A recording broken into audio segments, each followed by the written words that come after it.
खुर्रम साहब, ऐसा लगता है कि बिलावल साहब ने जो अभी तकरीर की कौमी असम्बली में, वो आज जो कैबिनेट का इजलास था वो उसकी समरी थी। अब अगर सुप्रीम कोर्ट वज़ीर आज़म के ख़िलाफ़ या उनकी काबीना के ख़िलाफ़ तौहीन अदालत की कार्रवाई शुरू करती है तो क्या हुकूमत इस पोजीशन में है कि रजिस्ट कर सके? जी, तौहीन अदालत की कार्रवाई तो पार्लियामान के ख़िलाफ़ होनी चाहिए ना। हम जो 176 अरकान वहाँ मौजूद हैं, हमने कहा है कि हम 21 अरब रुपया नहीं देंगे। ठीक है, वी रिजेक्टेड वाज़े तौर पर डिमांड फॉर ग्रांट। हुकूमत ने तो अपना काम किया, उन्होंने कहा जी आप फैसला। अब देखिए, दो पार्लियामान के जो दो बुनियादी तरीन उसकी जो ड्यूटीज़ हैं वो दो हैं। एक तो कानून साजी, उसी आइन में लिखी हुई है कि पार्लियामान की खुद मुख्तारी उस पर मुसल्लम है। दूसरा, कौमी असम्बली का मनी बिल के मामले में, यानी अवाम का पैसा किस तरह इस्तेमाल होगा, ये फाउंडेशनल फंक्शन है। ये सेनेट ऑफ पाकिस्तान के पास भी नहीं है, क्योंकि हम लोग अल्लाह ताला के करम से अवाम के वोटों के मुंतखब, बराह रास्त मुंतखब होकर आए। लिहाजा कोर्ट का इस बात को चैलेंज करना, मैं बड़े अदब से अर्ज करूंगा, कॉन्डक्ट पे नहीं होना। जो कोर्ट ने 19 अप्रैल को जो एक हुक्म सादर फरमाया, उसमें उन्होंने कहा जी कि ये जो उनके ख्याल में any further to and fro of this matter between the executive and legislative branches would not advance और serve any constitutional purpose, there would be a serious breach of constitutional duty and obligation. ये फैसले के अंदर लिखे हुए अल्फाज की बुनियाद पर यह इशू रेज हुआ है कि पार्लियामान ने अपना आईनी हक इस्तेमाल कर दिया। उन्होंने कहा कि हम ये डिमांड फॉर ग्रांट नहीं करेंगे। ठीक है, अब सुप्रीम कोर्ट को ये चाहिए था कि वो पार्लियामान का जो पार्लियामान का हक है उसको मानते और कहते हैं कि ये नहीं हुआ।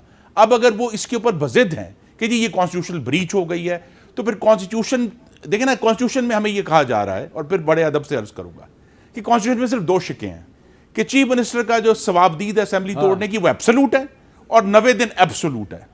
भाई उसी आइन में ये लिखा हुआ है कि सेंसस भी होगा। वही आइन ये कहता है कि पार्लियामान का इख्तियार मुसल्लम है कानून साजी में और बजट के मामलात में।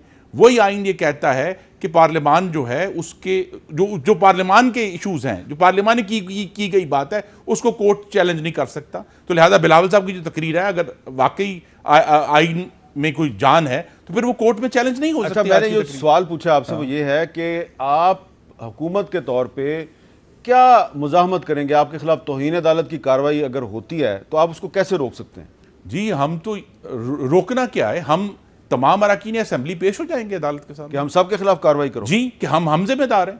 हमने अपने आइन की दी हुई जो प्रिविलेज है, अवाम की ताकत से ड्रॉ किया गया है, उसको हमने इस्तेमाल किया और हमने कहा कि हम 21 अरब रुपया नहीं दे रहे। अच्छा, अब वसीम सिजाद साहब यहाँ पे ये बताएं कि अगर ये 176 अरकान कौमी असम्बली सुप्रीम कोर्ट में पेश हो गए, कहते हैं जी कि आप सिर्फ वज़ीर आज़म के खिलाफ कार्रवाई नहीं करेंगे, तौहीन अदालत हम सब के खिलाफ करें, तो सुप्रीम कोर्ट सबको डिस्क्वालीफाई कर सकते? जी देखो ना, इनके कहने से तो सुप्रीम कोर्ट कानून नहीं बनाता ना जी। इस वक्त जो सिचुएशन वो ये है कि सुप्रीम कोर्ट ने एक ऑर्डर जारी किए हुआ है। तौहीन अदालत जो होता है वो एक फौजदारी जुर्म है, यानी क्रिमिनल ऑफेंस है। उसकी बड़ा एक स्ट्रिक्ट पैरामीटर्स होते हैं। मेरे ख्याल में इससे कबल हो सकता है कि सुप्रीम कोर्ट को स्पेसिफिक ऑर्डर करे कि एक शख्स को ऑर्डर करे, किसी ख़ास इदारे को ऑर्डर करे कि आपने ये काम करना है, और उसकी अगर खिलाफ वर्जी होती है तो फिर करे। मेरा नहीं ख्याल कि सुप्रीम कोर्ट किसी के कहने पे कहेगा अच्छा जी हम 175 आदमियों के ख़िलाफ़ कार्रवाई करते हैं। ये मुनासिब भी नहीं होगा और ज़रूरी भी नहीं है। तो मेरे ख्याल में इस वक्त जो हालात हैं उसमें सुप्रीम कोर्ट बड़े केयरफुली चलेगा। और ज़रूरत इस बात की है जो राजा साहब ने फरमाया है कि सुप्रीम कोर्ट में अगर डिसयूनिटी रही तो ये सुप्रीम कोर्ट जो है आइंदा भी तो लोगों ने डिसयूनिटी खत्म करने का तरीका है वो फुल कोर्ट बना दें। देखिए जो भी करें, यानी वो तो अब जजेस ने सोचना है ना कि हमने क्या करना है, क्योंकि डिविजन नज़र आ रही हैं। लेकिन अगर ये इस वक्त सुप्रीम कोर्ट डैमेज हो जाता है तो इस वक्त चीफ जस्टिस जो है उनकी तरह 5 महीने रह गए हैं, उसके बाद आइंदा लोगों ने आना है। इस वक्त जहाँ पे 5-6 ऐसे जजेस हैं जिन्होंने चीफ जस्टिस बनना है, तो अगर इदारा ख़राब हो गया, तबाह हो गया, तो ये न सिर्फ उनको अफेक्ट करेगा, सारे पाकिस्तान को अफेक्ट करेगा। अच्छा, सुप्रीम कोर्ट और पाकिस्तान डैमेज होना, पाकिस्तान का डैमेज होना है।